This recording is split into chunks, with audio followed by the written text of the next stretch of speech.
অনুশীলন কাভার করার জন্য মাঠে ঢুকতেই দূর থেকে চোখে পড়ল স্বয়ংক্রিয় মেশিনে পুরো মাঠে পানি দেয়া হচ্ছে।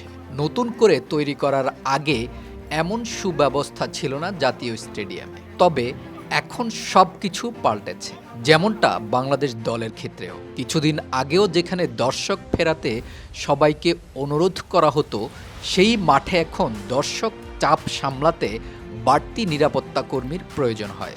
জেগে ওঠা ফুটবল আজকের ম্যাচ থেকে পাবে কি আরও দূর পাড়ি দেওয়ার ফুয়েল? সবার আগেই মাঠে হাজির কোচ হাবিয়ের কাবরেরা। কথা বলছিলেন টি স্পোর্টসের 2 সাংবাদিকের সাথে।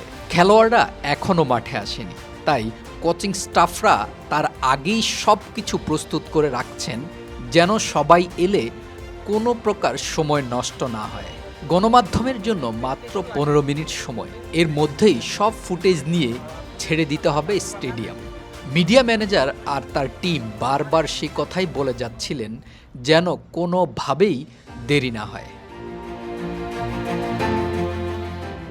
দল মাঠে ঢুকছেন, গণমাধ্যম কর্মী সহ উপস্থিত সবাই ক্যামেরা তাক করেছেন তাদের দিকে। হামজা, সমিত, ফাহমিদুল, জামাল, তারিক কাজী, কাজেম শাহ, রাকিব, আলামিন, মোরসালিন, কে নেই এই দলে?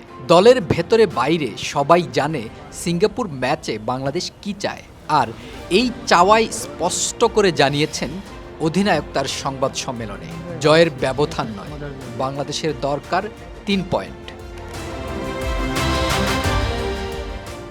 হামজার পরেই যে বাংলাদেশকে আরও উচ্চতায় নিয়ে যেতে সাহায্য করতে পারেন সে আমাদের সমিত সোম। ভুটান ম্যাচে গ্যালারিতে বসে দেখেছেন মাঠে কি হচ্ছে। সে দেখা কাজে দিয়েছে দলের সাথে ভালোভাবে মিশে যেতে। সমিতকে নিয়ে কোচও বলেছেন সে দ্রুত মানিয়ে নিচ্ছে সবকিছু। আজ মাঠে সমিতের দিকে তাকিয়ে থাকবে পুরো বাংলাদেশ। দলের সবার প্রত্যাশাও থাকবে অনেক। তবে সমিত যে দলের জন্য অবদান রাখতে প্রস্তুত সে কথা বলাই যায়। শেষ অনুশীলনে ভীষণ সিরিয়াস সমিত সহ দলের সবাই।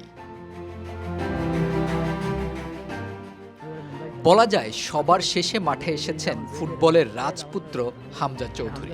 হামজা এদেশের মানুষের মন কেড়েছেন তার পারফরমেন্স আর ভালো ব্যবহার দিয়ে। সুন্দর হাসিতে সবাইকে একটা আপন অনুভূতি দেন তিনি। সেদিন বিমানবন্দরে এসেও ঠিক এই কাজটি করেছিলেন, যেমনটি আজ মাঠে ঢুকতে ঢুকতে দেখা গেল। এসেই নিজেকে তৈরি করে নিচ্ছেন শেষ অনুশীলনের জন্য। হামজা মানেই দলের আস্থা।